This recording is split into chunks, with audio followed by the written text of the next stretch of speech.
eu quero focar aqui em alguns sinais de namoro tóxico.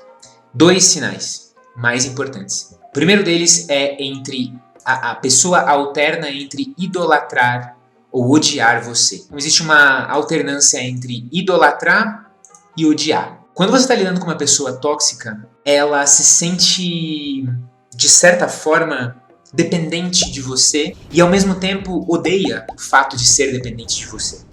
Então ela quer muito a sua companhia. Por outro lado, ela se sente mal por depender da sua companhia, porque quando você não está, ou quando você não age de acordo com aquela imagem que ela fez de você, ela fica muito brava. Então você vai ver que num relacionamento tóxico de um certo tipo, o princípio do problema é que a pessoa idealiza você. Então a gente é muito afetado por essa cultura do filme de romance, do homem perfeito, da mulher perfeita, da pessoa que entende exatamente o que você está pensando e daquela pessoa que te faz sentir completo, perfeitamente completo. Você pode até ter a sensação de ser uma pessoa completa no início da relação. Só que no início da relação você forma essa ideia, esse ideal de que a pessoa é perfeita e pode te completar. E você transforma aquilo num ídolo. O que é um ídolo? Um ídolo é como se fosse uma estátua, né? Muito antigamente, pensa assim, 4.000 anos atrás, 3.000 anos atrás. Na verdade, não tão antigamente, tá? Mas as religiões do mundo eram centradas na ideia de adorar a ídolos. Então você oferecia certos sacrifícios a certos deuses. Existiam estátuas sagradas ali, que de certa forma eles acreditavam que o espírito daquele deus estava preso ali naquela estátua sagrada, ou estava animando aquela estátua sagrada, uma coisa assim. E eles ofereciam sacrifícios para esses deuses. E a ideia é que quando você idolatra, você coloca num objeto material imperfeito o espírito de Deus, que é perfeito. Então você pega uma coisa que é uma criatura e transforma no criador. Ou você pega uma coisa que é bonita e transforma na beleza em si. Ou você pega uma coisa que é... Entende? Que é verdadeira e você acha que aquilo é a verdade. E a gente idolatra, a gente idealiza a pessoa. Só que tudo que a gente começa idolatrando, a gente termina desprezando. Tudo que a gente começa idolatrando, a gente termina desprezando. As pessoas começam idolatrando o trabalho. E o trabalho é tudo pra mim.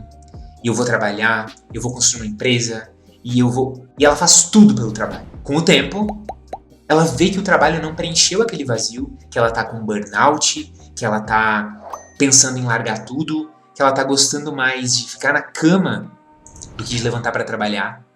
E ela começa a desprezar o trabalho e ser irônica sobre o trabalho, e ser sarcástica e perder toda aquela ideia de idealismo. Você começa idolatrando uma pessoa, e você vê isso muito no caso de muitos homens que se sentem muito atraídos por uma mulher que é super linda e tem curvas e é maravilhosa e às vezes é um homem mais velho que se atrai por uma mulher mais nova e ele fica perdidamente apaixonado por aquela imagem de perfeição, uma mulher jovem com o corpo tudo em cima, com uma cara deslumbrante e vive aquele momento muito intenso com ela no início do relacionamento, mas depois descobre que ela tem defeitos. E você olha para aquela estátua, que você está fazendo sacrifícios e se ajoelhando na frente da estátua e vê que a estátua está rachada, ou que a estátua é vazia por dentro. E aí você alterna para o outro extremo, que é desprezar ou odiar. Então, gente, não tem como fugir de um dos dois extremos. Se você está idolatrando, você vai acabar desprezando. Se você está desprezando, você pode acabar idolatrando. Então, esse é um sinal de namoro tóxico que está ali no livro. Você perceba nas suas relações essa alternância. Quanto mais a gente consegue começar um relacionamento entendendo que a pessoa tem defeitos, entendendo que eu tenho defeitos, aprendendo a perdoar os defeitos dela e que ela perdoe os meus defeitos, melhor. Melhor. Beleza? Vamos lá. Outro sinal importantíssimo é você pisar em ovos o tempo todo por medo da pessoa explodir. Quando você está lidando com uma pessoa que tem uma instabilidade emocional muito grande, você vai desenvolver esse padrão de comportamento que é o pisar em ovos. Ou seja, você fica cuidando cada palavra que você diz. Porque você sabe que uma palavra em falso, como se você pisasse em falso assim, e não tem chão ali. Você pisa e cai.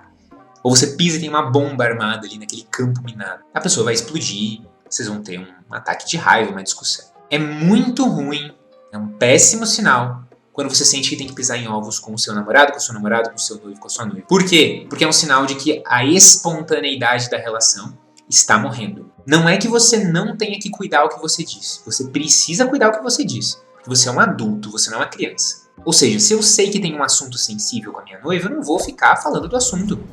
Pô, pra quê? Pra incomodar? Se eu sei que tem um assunto difícil ali com meu pai, com a minha mãe, com uma amizade, e tipo, não tem motivo pra tocar nesse assunto, não vou tocar. Agora, se a sua namorada, namorado, por uma palavra em falso que você disse, um olhar que você deu ou deixou de dar, uma mensagem com um emoji ou sem emoji, a pessoa explode, um péssimo sinal, porque isso vai matando a espontaneidade. Você sente que não está se relacionando com uma pessoa, mas com uma bomba relógio, ou com uma bomba que você não faz ideia de como desarmar e que não importa o que você faça, ela explode no fim da história. Certo? Então, prestem atenção nesses sinais. Agora, se eu quero saber se eu estou tornando a relação tóxica, para quais sinais eu tenho que olhar? Eu vou também citar aqui um principal. E eu diria que o principal é que você deixa a sua desconfiança se transformar em comportamentos extremos, tá? Então é o seguinte, todos nós temos desconfianças e ciúmes. Não é errado você sentir ciúme. Mas você sabe que na Eureka a gente tem um foco muito nas atitudes e em como os seus sentimentos viram ou não viram comportamentos. Então a grande pergunta que você tem que fazer é: a minha desconfiança hoje, o meu ciúmes, vira atitudes ou não vira atitudes? O meu ciúme se transforma em atitudes ou não? Porque se você permite que o seu ciúme se transforme em atitudes, a não ser que exista um motivo grave para investigar, você está alimentando um ciúmes tóxico. Um ciúme tóxico. Eu fico falando ciúmes, né? Mas é ciúme. Por quê?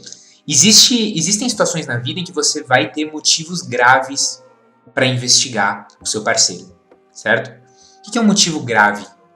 É uma evidência mais clara.